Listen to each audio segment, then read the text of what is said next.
Docteur Willy, vous êtes muted, hein? OK, je suis encore en ligne. Merci. On va y aller.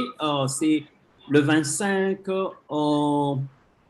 mars 2021, le 29e webinaire de Codosa et Amour DC, au cours duquel nous aurons une présentation faite par Dr Baron Gassia. C'est un jeune médecin congolais spécialiste de la drépanocytose et la thalassémie. Il a fait ses études de médecine générale à l'université de Kinshasa en RDC et à l'université Paris-Est-Créteil en faisant le diplôme universitaire de syndrome majeur de la drépanocytose et la thalassémie en France. Il s'est forgé une expérience dans la prise en charge des hémoglobinopathies et la thalassémie au centre hospitalier Moncolé, ce n'est pas Mokonkolé, auprès du professeur Léon Chilolo. En 2018, il fait un cours avancé en hématologie clinique à l'université Muhimbili de Dar es Salaam. C'est bel et bien en Tanzanie. 2008 à 2012, il a assumé le rôle de médecin coordinateur du centre de formation et d'appui sanitaire. Il a fait, c'est à Moncolé, associé au centre hospitalier de Moncolé. Il a bénéficié de plusieurs cours post-universitaires et il a également géré la plateforme d'appui, de formation et de veille sur la drépanocytose, en sigle PAFOVED. Il a ainsi participé au projet de recherche et de formation en technique de LaboTP appuyé par la coopération belge en 2011. Il a bénéficié d'une bourse du département d'État et a fait une formation sur le Healthcare Management Program, les maladies infectieuses et santé publique aux États-Unis d'Amérique, à Washington, D.C., à l'université de Miami, Jackson Memorial Hospital, et en Floride, CDC à Atlanta, en Georgie, l'université de Nouveau-Mexique, Albuquerque, et en Californie, à San Francisco, la science de la santé mondiale, et je l'ai dit, c'est à San Francisco. À son retour à Kinshasa, il va faire une année et demie et spécialisation en biologie clinique aux cliniques universitaires de Kinshasa. En mai 2013, alors qu'il a interrompu sa spécialisation, il s'en va à Kindu pour aller assumer pendant 4 ans jusqu'en mars 2017 les fonctions de médecin directeur du centre hospitalier Lumbu Lumbu, qui est un centre de l'hôpital appartenant à la fondation de l'ancien Premier ministre Matata Ponyo. De juillet 2017 à janvier 2018, il est nommé médecin directeur et rappelé au pays alors qu'il était installé en Italie pour aller redresser l'hôpital du cinquantenaire de Kisangani dans la Chopo. Et on l'a tiré, là, il a tiré cet hôpital de la faillite. Actuellement, il est médecin superviseur de l'extension de SEMCA, c'est le Centre médical de Kinshasa à Limité, et secrétaire exécutif du réseau d'études de la drépanocytose en Afrique. Et là, c'est REDAC avec les networks website line, l'adresse en ligne que vous voyez là. En fait, il n'a pas que ça. Dans les réseaux scientifiques et publications, il a participé en tant que membre de Global Sickle Cell Disease Network basé au Canada, organisation de lutte contre la drépanocytose. Il est secrétaire exécutif du réseau d'études de la drépanocytose en Afrique centrale.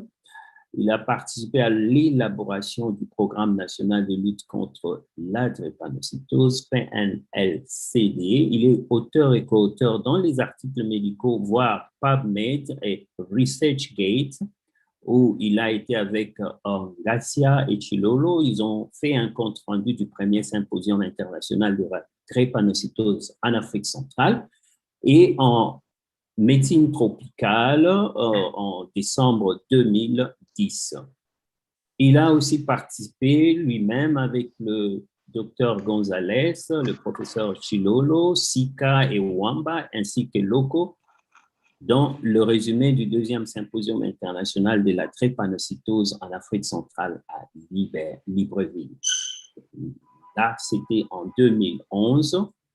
Under Nutrition, Food Insecurity and Antiretroviral Outcome, an overview of evidence from Sub-Saharan Africa, health of HIV-infected people. Là, c'est la participation à l'écrit de cet ouvrage, volume 2.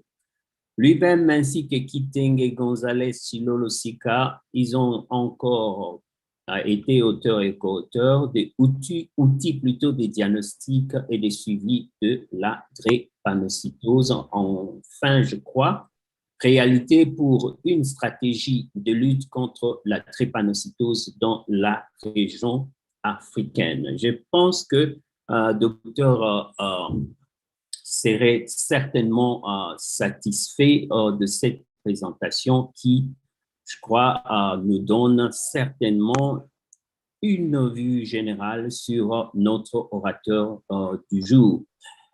Je ne serai pas seul aujourd'hui, nous allons être avec mon très bien-aimé confrère, Dr Susan Mukonkole. Nous allons pouvoir tour à tour vous présenter les questions de nos amis. Les jeux, depuis un certain temps, sont connus.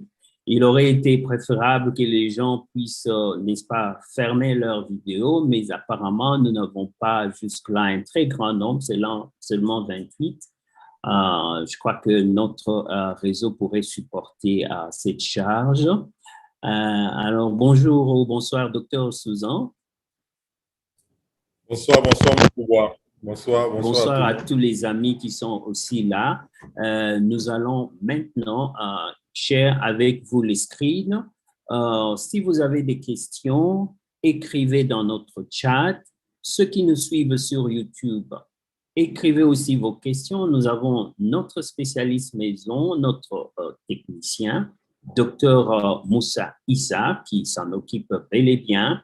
Et avec lui, vous aurez l'opportunité d'avoir le transfert de vos questions. Et même si plus tard, vous avez l'opportunité, n'est-ce pas, de suivre cette présentation, vous pouvez toujours nous envoyer les questions par l'adresse YouTube que Dr Moussa aura bel et bien le plaisir de vous le faire. Abonnez-vous massivement.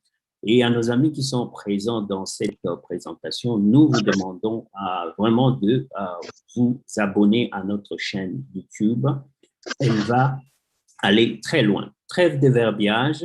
Docteur Susan, à moins que vous ayez quelque chose à redire. Sinon, docteur Ngassia, c'est à vous la parole. Merci. OK, juste un petit mot. Docteur Ngassia, nous allons vous accorder 30 minutes pour essayer de faire la présentation. Tout le monde est vraiment intéressé à vous suivre. Nous savons que c'est un sujet très, très important, mais nous voulons que votre présentation se fasse en 30 minutes pour que nous ayons le temps de discuter longuement et de donner l'occasion aux collègues de poser des questions. Donc, si vous faites une présentation d'1 heure, ça ne sera pas... Il n'y aura pas moyen que tout le monde pose des questions. Donc, essayez d'être succinct, les détails peut-être dans les questions. La deuxième chose, si tout le monde peut avoir son micro fermé, et nous allons donner la parole à Dr Ngassia. Merci. Merci. Merci beaucoup à Dr Suzy, Dr Kabea, le modérateur de cette session, de m'avoir accordé la parole. Je voudrais juste me rassurer que tout le monde voit mon écran, parce que je suis en train de partager l'écran. Est-ce que vous le voyez? 5 sur 5. Est-ce que vous voyez mon écran? Oui, l'écran est visible. OK, magnifique. Donc, je remercie beaucoup tous les participants. Et je suis Dr Ngassia Baron, je suis médecin drépanologue au centre médical de Kinshasa. Je suis en même temps secrétaire exécutif du réseau d'études de la drépanocytose. Donc, je remercie beaucoup le docteur Moussa Papens qui m'a donné cette opportunité de pouvoir vous faire ces topos sur la prise en charge de la drépanocytose pour les scientifiques que nous sommes. Et c'est une présentation qui va suivre ces plans. Donc, on va rapidement parler de la définition de la drépanocytose. Nous allons voir l'épidémiologie, les aspects physiopathologiques, nous parlerons de la clinique et de l'approche diagnostique, nous parlerons de la prise en charge avant de conclure. Alors, comme vous le savez, je suis très content de participer à ce 29e webinaire. Je pense que tout le monde a déjà des notions de base sur la drépanocytose, qui est une maladie héréditaire de l'hémoglobine, une maladie génétique qui est transmise sur le mode autosomique récessif, dû à la présence de l'hémoglobine S qui vient remplacer l'hémoglobine A contenue dans le globule rouge. C'est une maladie monogénique, comme vous le savez, mais qui a une expression clinique phénotypique très variée, due à divers génotypes communs ou parfois rares. Donc aujourd'hui, quand on parle de la drépanocytose, on préfère parler du syndrome drépanocytaire majeur qui comprend l'homozygosie SS, nous avons l'hétérozygosie composite, donc SC, et nous avons les S-bêta-thalassémies, et nous avons également quelques rares variants dominants qu'on appelle les S-Antilles, ou bien les S-Oman. Alors, la drépanocytose, ce qui est intéressant, c'est que c'est une maladie monogénique, mais qui a une expression clinique qui est très variée, qui est certainement due à des facteurs génétiques et environnementaux qui influencent l'expression clinique de cette maladie. Pour ce qui est de l'historique de la maladie, nous devons beaucoup à ces médecins qui s'appellent James Herrick, un Américain bien évidemment, qui en 1910 a publié le premier cas de la drépanocytose. Il s'agissait d'un patient noir qui s'appelait Walter Clément Noël, âgé de 20 ans, un jeune étudiant en dentisterie qui avait séjourné à Chicago, qui a consulté en 1904 le docteur Ernest, qui était justement l'assistant du docteur Eric. Et celui-ci était curieux de constater dans son frottis sanguin périphérique des globules rouges falciformés, et c'est lequel cas qui a été découvert et justement publié en 1910. Ensuite, nous avons entre 1910 et 22, le deuxième cas qui a été publié en 1911, il s'agissait d'une femme âgée de 25 ans. Le troisième cas, c'était en 1915, une femme également de 21 ans. Et le quatrième cas, c'était un homme de 21 ans. Donc, on doit beaucoup à ces médecins. Et ensuite, il y a eu beaucoup de publications qui ont permis aujourd'hui de comprendre les aspects physiopathologiques de cette maladie. Alors, pour ce qui est de l'épidémiologie de la drépanocytose, il y a un papier qui est sorti en 2013 par Frédéric Piel et qui montre l'impact de cette maladie sur la santé mondiale. Donc, ces papiers révèlent que près de 308 000 enfants naissent dans le monde drépanocytaire. Malheureusement, 80% de ces enfants naissent en Afrique subsaharienne. Et quand on regarde dans cette dia, on voit les différentes prévalences de l'allèle hémoglobine S dans le monde. On voit aussi une chose qui quand même frappe, c'est qu'il y a une superposition de la distribution géographique de la drépanocytose à celle de la malaria. Justement, ce qui établit les liens de causalité. Aujourd'hui, il est clairement établi que la drépanocytose serait la fille aînée de la malaria. Malheureusement, la malaria a mobilisé beaucoup de personnes, beaucoup de fonds, et si bien qu'il y a de plus en plus de fonds et de recherches, et la fille aînée de la malaria, qui est la drépanocytose, demeure orpheline, oubliée, reléguée dans les oubliettes. En Afrique, aux États-Unis, par exemple, on a plus de 100 000 patients drépanocytaires. Donc, l'OMS, déjà en 2010, a reconnu cette maladie comme étant une priorité de santé publique et a poussé les pays africains, où on trouve de fortes prévalences, à mettre sur pied des programmes nationaux de lutte contre la drépanocytose. Comme vous le savez, malheureusement, ces programmes souffrent également de crises vaso-occlusives financières, ce qui fait qu'il n'y a pas de stratégie claire mise en place pour pouvoir lutter contre cette maladie. En France, par exemple, on note entre 20 et 25 000 malades drépanocytaires et 400 et 450 000 enfants naissent drépanocytaires chaque année. En Afrique centrale, la prévalence à la naissance varie entre 1 et 2%. En RDC, nous devons saluer les efforts de plusieurs scientifiques, notamment les efforts du professeur Léon Chilolo de l'hôpital Montcollet, qui, en 2008, a mis en place un projet pilote qui a permis quand même de lancer un dépistage néonatal qui vient corroborer les données statistiques des estimations que nous avons sur la prévalence de la maladie en RDC. La RDC, comme vous le savez, c'est le 3e pays le plus touché après l'Inde et le Nigeria. avec 80 millions d'habitants, on estime entre 25 et 30% des porteurs du trait S, malheureusement avec 50 000 nouveaux naissances chaque année. Le scandale, c'est quoi? C'est que 50 à 75% de ces enfants ne fêteront pas 2 ans s'ils ne sont pas diagnostiqués à temps et pris en charge. Le travail du professeur Léon Chilolo a permis de ressortir la cartographie de la distribution du gène bêta-S en RDC. Si vous regardez, nous avons comme une espèce de bicéphalisme.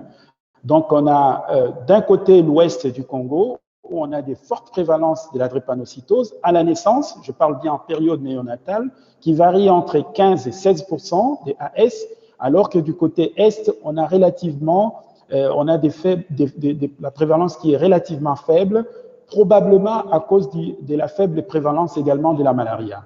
Alors, ce qui est surprenant, à la naissance, on a 16% des AS, alors qu'à la population, dans la population adulte, nous avons 25 à 30% des patients et des personnes AS, ce qui montre que les personnes AS résistent vis-à-vis des formes sévères de la malaria. C'est justement la raison qui explique l'apparition de cette mutation.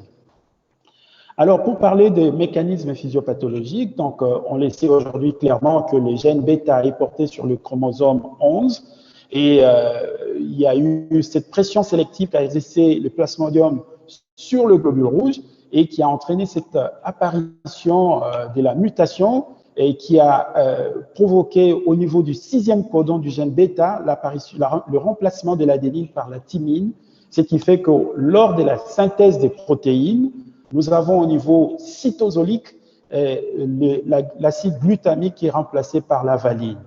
Et l'hémoglobine S qui est là, qui est produite dans les conditions d'oxygénation, quand on a l'oxyhémoglobine S, il n'y a pas de falciformation, il n'y a pas de polymérisation. Malheureusement, dans des conditions d'hypoxie, des baisses de pH, des baisses d'élévation de la température, des baisses de la température, on assiste à la polymérisation des différentes chaînes d'hémoglobine S qui entraîne la déformation du globule rouge. Donc, on parle de la falciformation. Et cette falciformation va expliquer la rigidification et voire la fragilisation qui conduit à l'hémolyse d'un côté, mais également à des bouchons qu'on appelle des crises vaso-occlusives avec comme les symptômes majeurs la douleur. Dans la drépanocytose, aujourd'hui, il est clairement établi qu'il y a beaucoup d'éléments ou des facteurs qui entrent en jeu. L'élément important aujourd'hui qui a été découvert, c'est aussi le phénomène d'adhérence cellulaire, qui est provoqué par le fait que le globule rouge falciformé exprime sur la surface la membrane érythrocytaire des protéines adhésives qui interagissent également avec d'autres protéines adhésives au niveau de la membrane endothéliale, donc l'endothélium vasculaire. Et ceci va favoriser le phénomène d'adhérence et qui, avec d'activation des protéines, des procoagulantes, notamment le phosphatidylline sérine, qui est exprimé sur la surface du globule rouge et également participe à ces phénomènes d'adhérence, les neutrophiles, et qui expriment également des protéines adhésives qu'on appelle des P-sélectines et des intégrines. C'est pour ça qu'aujourd'hui, dans la découverte des nouvelles molécules, nous en parlerons, ces molécules permettent justement d'améliorer l'état rhéologique du patient drépanocytaire. Il s'ensuit également une déshydratation par perturbation des canaux des Gardos et des différents cotransporteurs des ions. Donc, le globule rouge drépanocytaire est déshydraté et ça, vous pouvez le voir quand vous regardez son hémogramme avec la CCMH qui est élevée, qui montre cette déshydratation. Il y a également ce qu'on appelle des stress oxydants parce qu'il y a plusieurs micro-vésicules qui sont déversés ou surexprimés sur les globules rouges falciformés et qui vont réagir également à des microparticules de la paroi endothéliale. Il y a une notion qui est très importante à retenir dans l'expression clinique de la drépanocytose. Aujourd'hui, on note 2 sous-phénotypes qui se chevauchent dans la drépanocytose. On a des patients qui ont une expression clinique vaso-occlusive dominantes, ce sont des patients généralement qui ont des taux d'hémoglobine élevés et qui ont des crises vaso-occlusives à répétition.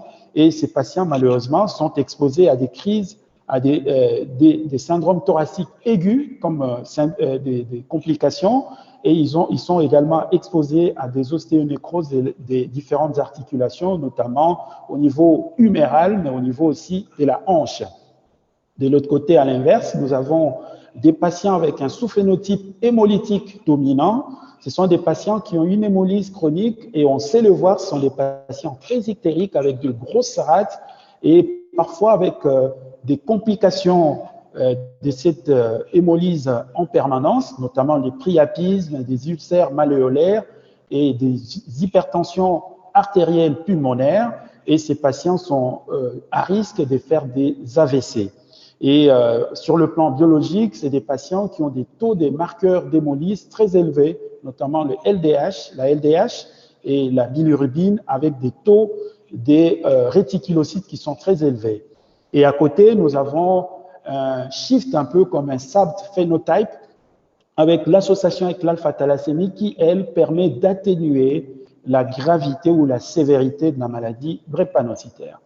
Alors, quelle est la clinique de la drépanocytose? Elle est très simple. Donc, nous avons premièrement 3 symptômes majeurs dans la drépanocytose, la douleur, qui résulte des crises vaso-occlusives, et dans ces crises vaso-occlusives, nous avons des accidents simples qu'on appelle par exemple de CVE abdominal ou des CVO ostéo-articulaires avec parfois musculaires. Et nous avons à côté des accidents vaso-occlusifs sévères, notamment le syndrome thoracique aigu, qui est responsable de la mortalité élevée dans la population drépanocytaire. Nous avons également des accidents cérébrovasculaires et des accidents ischémiques rétiniens, le priapisme, mais également des accidents ischémiques rénaux. Alors, nous avons comme deuxième symptôme majeur dans cette maladie, c'est la susceptibilité à des infections. Et ces infections, c'est notamment des infections à germes encapsulés, comme vous le savez, c'est des pneumocoques, Haemophilus influenzae et Klebsiella.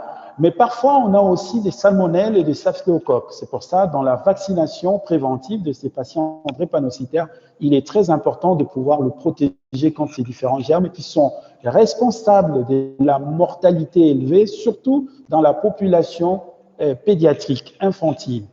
Nous avons aussi, comme troisième expression clinique, ce qu'on appelle l'hémolyse chronique, donc une aggravation de l'anémie qui a plusieurs mécanismes qui sont très importants à découvrir parce qu'en fonction de l'éthiophysiopathologie de l'aggravation de l'anémie, découlera la prise en charge et qui pourrait résulter par exemple de séquestrations spléniques et parfois hépatiques aussi, des érythroblastopénies aiguës, surtout en cas d'infection au parvovirus B19.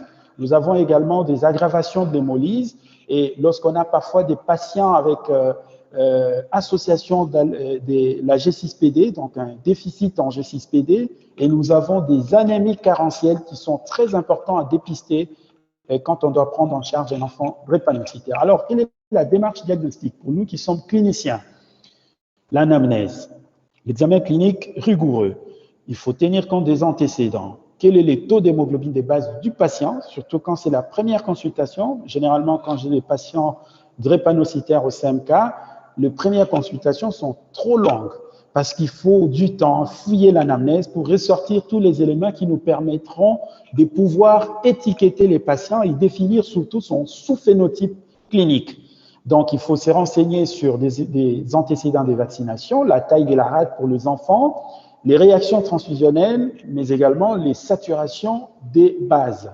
Il faut un examen neurologique approfondi pour pouvoir rechercher également des signes d'AVC et par exemple, des troubles de vision imposent la réalisation d'un fond d'œil en urgence. Chez les garçons, il est très important de poser des questions sur les érections douloureuses et permanentes, ce qu'on appelle les priapismes, qui peuvent être permanents ou intermittentes, parce que cela traduit la sévérité de la maladie chez un patient drépanocytaire.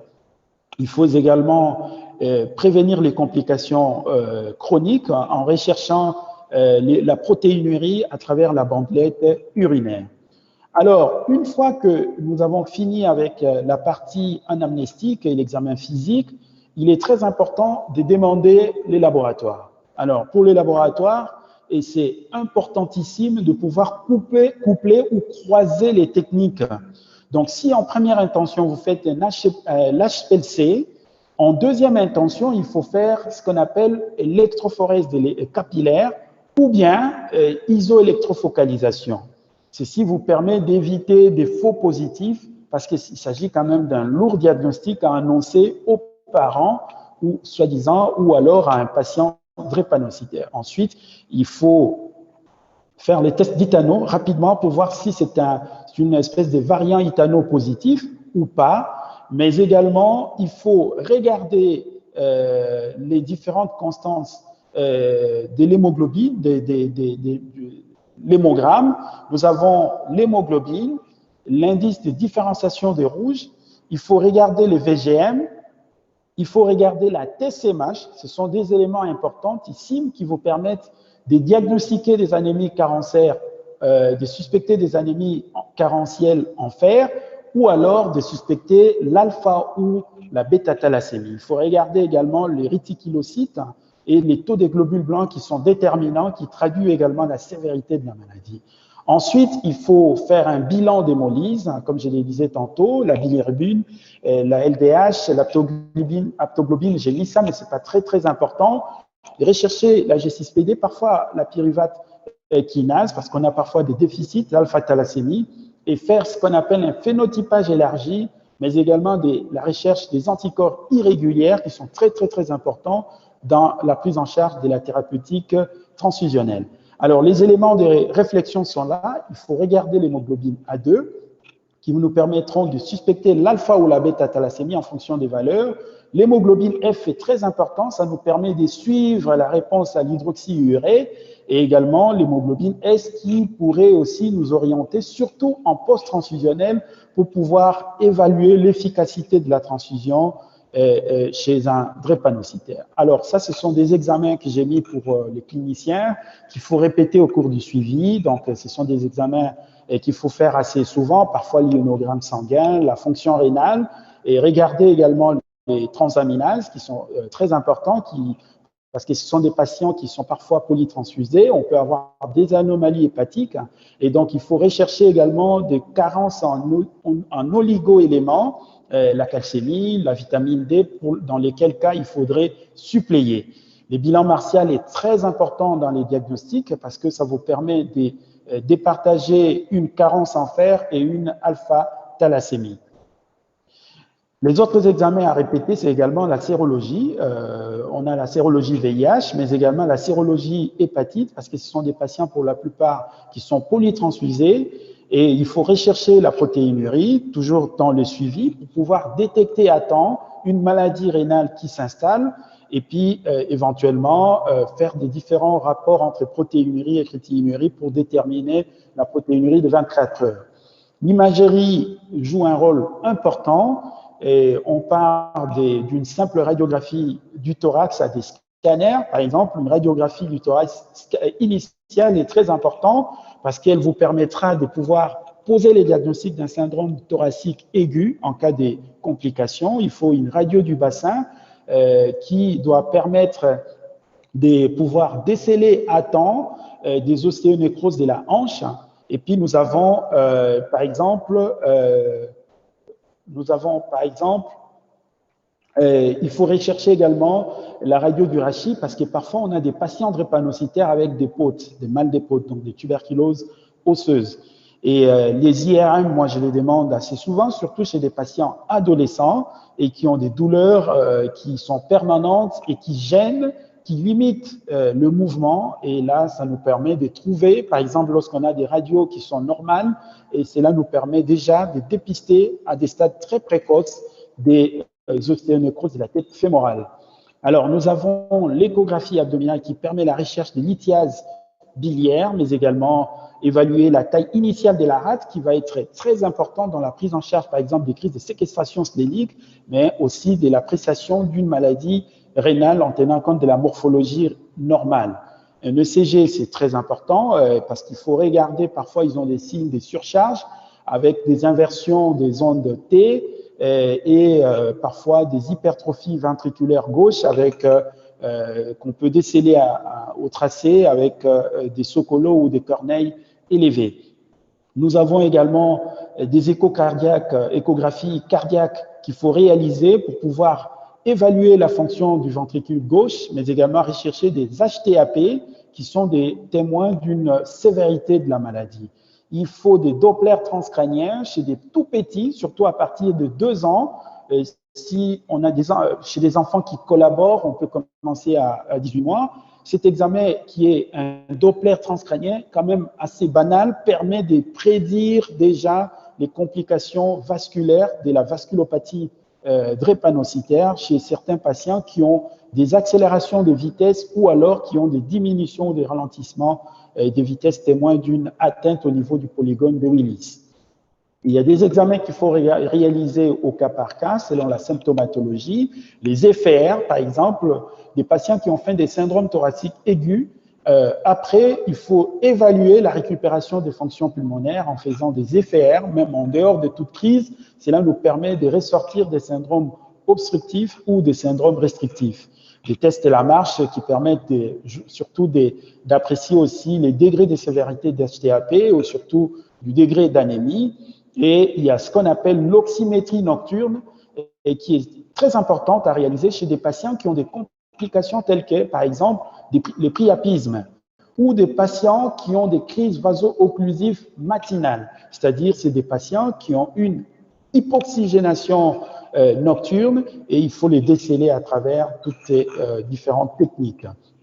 Alors, la prise en charge. Donc, j'ai compris à travers la sollicitation du Dr Moussa que j'ai des médecins urgentistes, j'ai des médecins généralistes et des médecins qui travaillent, médecins des familles. Donc, j'ai essayé de résumer de manière un peu succincte, comme le disait le modérateur, les différents aspects ou axes essentiels de la prise en charge de la drépanocytose. Premier point, c'est la prise en charge optimale et rapide des crises vaso-occlusives, notamment la douleur.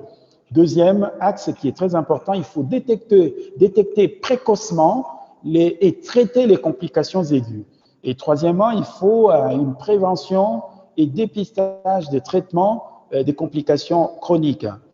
Et puis après, quatrièmement, il faut discuter d'un traitement des fonds selon la crise, je vous en parlerai, et en steady state, il faut introduire l'hydroxyurée qui est la molécule qui a révolutionné la prise en charge de la drépanocytose.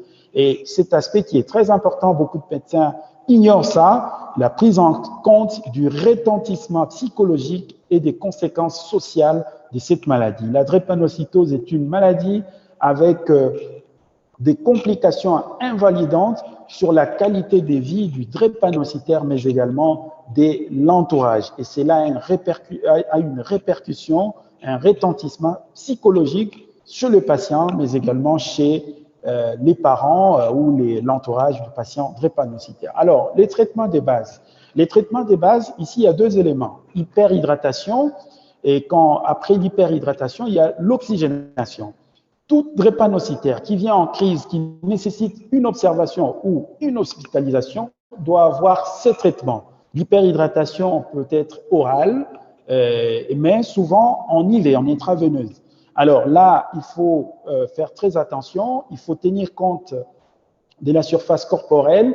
Donc, il faut un liquide qui, la quantité, c'est entre 2 et 2,5 litres par mètre carré par jour. Donc, généralement, en théorie, en pratique, ce que nous faisons chez les adultes, chez les enfants, on va jusqu'à 1,5 litres et chez les adultes, on va entre 2 et 2,5 litres par jour. Quel type de soluté utiliser? En Europe, en France, on utilise des solutés polyoniques type B26 ou 27, mais chez nous, dans notre contexte, il faut utiliser les sérums physiologiques ou bien, je conseille toujours à certains médecins d'utiliser ce qu'on appelle les glucosés 5% associés à des électrolytes, notamment les NaCl, le KCl. Il faut éviter les solutions riches en sodium, surtout en pleine crise. Alors, l'hyperhydratation ne doit pas dépasser 2 litres parce que parfois, quand on a des antécédents de syndrome thoracique aigu ou des pneumopathies ou d'insuffisance cardiaque, on peut surcharger les malades et par conséquent l'aggraver.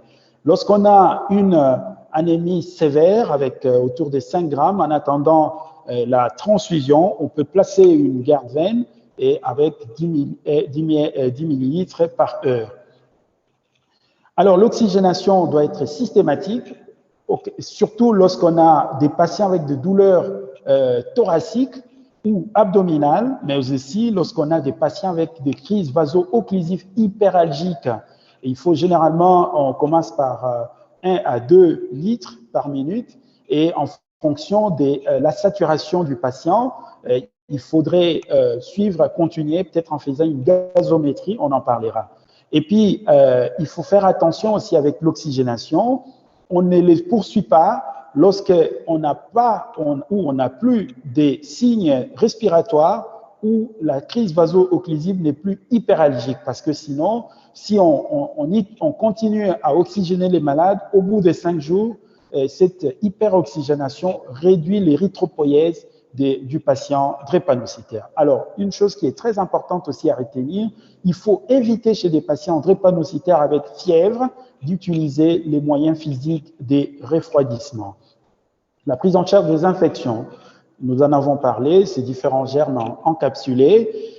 Généralement, il faut tenir compte aussi de l'état physique du patient, c'est-à-dire s'il a plus de 3 ans avec un bon état général, on peut mettre une antibiothérapie probabiliste à l'oral. Et là, il est recommandé d'utiliser l'amoxicilline. Mais si on a l'état général est bon, mais il y a des vomissements, on peut passer par la forme IV et avec la céfotaxime. Et si par exemple nous avons un patient avec altération de l'état général, avec un sepsis, alors chez ces patients, il faut rapidement utiliser du claforan et avec une association avec un macrolide et également, ou alors un aminoside. Donc, il faut une trithérapie antibiotique. Et lorsqu'on a des patients avec des signes digestifs, notamment une diarrhée ou des fortes suspicions d'une infection ostéo-articulaire, il faudrait adjoindre à cette antibiothérapie les ciprofloxacine. Les syndromes thoraciques aigus, c'est une complication majeure. Et là, nous avons les différents signes cliniques qui permettent d'évoquer les syndromes ou de suspecter les syndromes thoraciques aigus. En faisant la radio, si la radio montre des infiltrats alvéolaires nouveaux, alors en ces moments-là, il faut prendre en charge correctement le patient en tenant compte du protocole de prise en charge du syndrome thoracique aigu.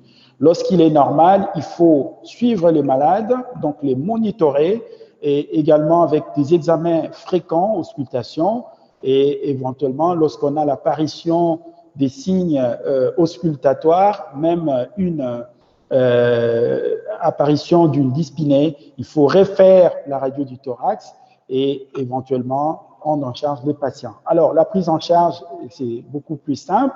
Il faut placer le malade dans une position confortable, en semi-assise, et l'hyperhydratation ici, et il faut être très prudent. Donc, il est conseillé d'utiliser des données 1 à 1,5 litres par 24 heures. Et puis, il faut mettre d'emblée une antibiothérapie probabiliste en tenant compte des germes encapsulés qu'on trouve fréquemment chez des patients drépanocytaires, en attendant que vous ayez les résultats des hémocs et également des antigénuries au pneumocoque ou bien au légionnelle. Et il faut rapidement mettre les patients sous kiné respiratoire qu'on appelle la spirométrie incitative avec les respiflow et qui est très important, qui permet d'éviter l'aggravation et même de récupérer des zones pulmonaires qui ne participent pas à l'échange. Il faut absolument l'oxygénation, nous l'avons dit, pour avoir une saturation qui soit au-dessus de 98%. 98%. Alors, pour la douleur, j'ai pensé à ces petits tableaux qui est une courtoisie du docteur Bérenger Coll de l'hôpital Robert Debré de Paris. Et nous avons la prise en charge de la douleur repose sur le principe de la symptomatologie, mais également les facteurs favorisants. Et elle s'est faite par palier. Palier 1, nous avons du paracétamol qu'on utilise en raison des 15 mg par kilo toutes les 6 heures, mais également des anti-inflammatoires non stéroïdiens. Ici, il faut tenir compte déjà dans votre dossier des antécédents néphrologiques du patient. Et ici, il faut tenir aussi compte de l'évaluation de la douleur, l'intensité de la douleur à travers ce qu'on appelle l'échelle visuelle analogue, donc l'EVA. Le stade 2, c'est le palier 2. On utilise du tramadol. On peut l'utiliser par voie orale ou par voie IV.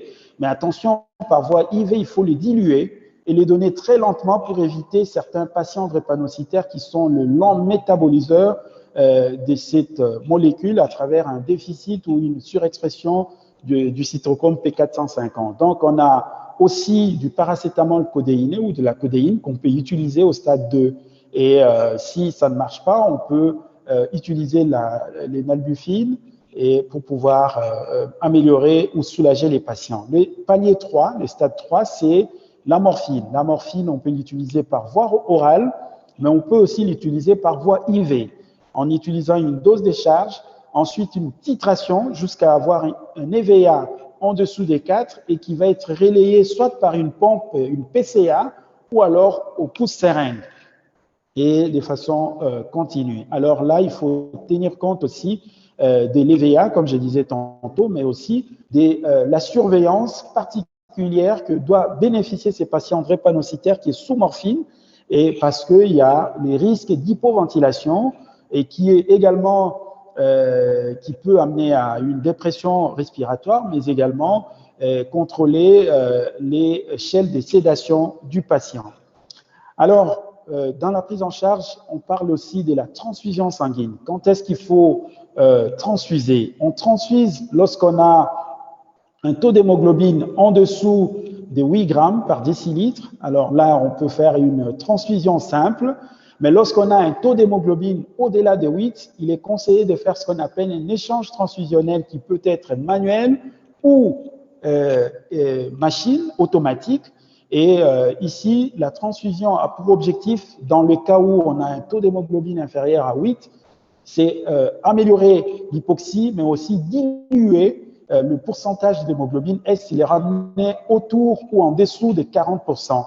Et il faut des règles, il faut du sang phénotypé pour éviter les risques d'alloimmunisation, parce que des patients drépanocytaires vont revenir avec des hémolyses post-transfusionnelles qui peuvent être précoces ou retardées, et il ne faut jamais dépasser les taux d'hémoglobine des 10,5 par risque, par crainte d'hyperviscosité. Et chez les patients qui vont bénéficier de l'échange transfusionnel, au CMK, moi je l'ai fait manuellement. Donc, on a toujours cet avantage de réduire les risques, de réduire les pourcentages d'hémoglobine S, mais également de réduire les risques des vaso-occlusions. Et il ne faut pas non plus dépasser les 10,5. Ça, c'est une petite photo d'un patient drépanocytaire qui avait fait un AVC en 2016 à Brazzaville. Malheureusement, il n'a pas été correctement pris en charge. Lorsqu'il est venu dans notre cohorte, lorsqu'on a enrôlé dans notre cohorte des patients, on lui a fait directement, avec cet antécédent, l'angio-RM, qui a montré une sténose de l'artère cérébrale antérieure, et ceci nous a obligés de les mettre sous un programme de transfusion, un programme d'échange transfusionnel, et c'est des techniques assez simples qu'on peut faire facilement en ayant 2 abords veineux, et pour d'un côté on fait de la saignée et de l'autre côté on essaye de transfuser. La complication majeure ici, c'est la surcharge en fer. C'est pour ça qu'il faut avoir les dossiers transfusionnels du patient à jour. Ici, c'est une courtoisie du professeur Léon Chilolo. On voit une machine d'érythrophérèse, c'est-à-dire un échange transfusionnel automatisé qui est fait en Montcollet chez un patient drépanocytaire avec notre infirmière Nancy, qui est très très bien formée, qui fait même des dopplers transcrâniens. Et de l'autre côté, c'est une photo que j'ai prise en Martinique en 2012 et quand j'y étais pour un stage et un congrès. Alors, Baron, il ne vous reste plus que, Baron, il ne vous reste plus que 7 à 10 minutes. Merci. Merci beaucoup. Alors, donc, chez les traitements hydroxyurés, un traitement qui a quand même révolutionné la prise en charge de la drépanocytose, qui a beaucoup d'effets positifs. Hein. Et donc, en augmentant le nombre, les taux d'hémoglobine F, l'hydroxyuré permet également d'améliorer la circulation chez un patient drépanocytaire. Les effets secondaires sont parfois dramatisés ou stigmatisés. Il n'y a pas de risque des cancers ou d'infertilité chez la femme. Par contre, chez l'homme, on peut avoir une perturbation de la spermatogénèse, mais qui est réversible. Donc, il ne faut pas avoir peur d'utiliser cette molécule. Ça, c'est un papier que j'ai voulu vous présenter, qui a démontré également l'efficacité de l'hydroxyurée à travers une étude qui est très, très célèbre des Charrages, qui a montré que des patients qui étaient sous hydréa, comparé à des patients qui n'ont pas été sous hydréa, on a vu qu'il y avait une nette amélioration chez des patients avec sous hydréa. Donc, chez des patients drépanocytaires avec de grosses complications, on parle de ce qu'on appelle l'intensification thérapeutique. Il faut un programme transfusionnel. Il faut associer à ces programmes transfusionnels l'hydroxyurée ou alors les crizanlizumab ou les voxelotor. Et si cela ne marche pas, il faut penser à envisager au traitement, envisager les traitements curatifs et notamment la greffe de la moelle et la thérapie génique. La thérapie génique, aujourd'hui, l'avantage, c'est qu'on peut greffer des patients adultes. Et ce qui est intéressant en utilisant des techniques à faible conditionnement qui permettent d'avoir des patients avec un bon chimérisme et qui répondent très bien avec un risque de rejet post-greffe fortement réduit. Alors, la prévention de la drépanocytose aujourd'hui, c'est d'abord informer tous les porteurs du gène S de leur état de santé et du risque génétique auquel ils sont exposés. Il faut encourager les gens à faire le dépistage, donc avant le mariage, pour décourager l'union entre deux personnes drépanocytaires. Il faut également une proposition, par exemple, chez des femmes qui sont AS, de dépister automatiquement ou systématiquement tous les enfants qui naissent des mères AS. Ceci va permettre d'éviter ou de ralentir le fardeau de cette maladie. Donc, la drépanocytose, pour conclure, est une maladie grave. Aujourd'hui, on a une efficacité des traitements qui ont été développés. On voit de plus en plus de patients qui évoluent très bien, qui ont une espérance de vie au-delà même de 40 ans, et de gros progrès ont été faits dans le traitement. Et aujourd'hui, la chose la plus importante, c'est pouvoir développer la prévention, dépister à la naissance, commencer une prise en charge précoce, déjà à partir de 2 mois, pour permettre à la maman qui a eu un enfant drépanocytaire de pouvoir garder les sourires comme ces pédiatres qui sourient devant cet enfant. Merci. Merci beaucoup, Baron, pour cette très intéressante et profonde présentation des hautes factures scientifiques. Seulement, nous avons des préoccupations avant que je ne passe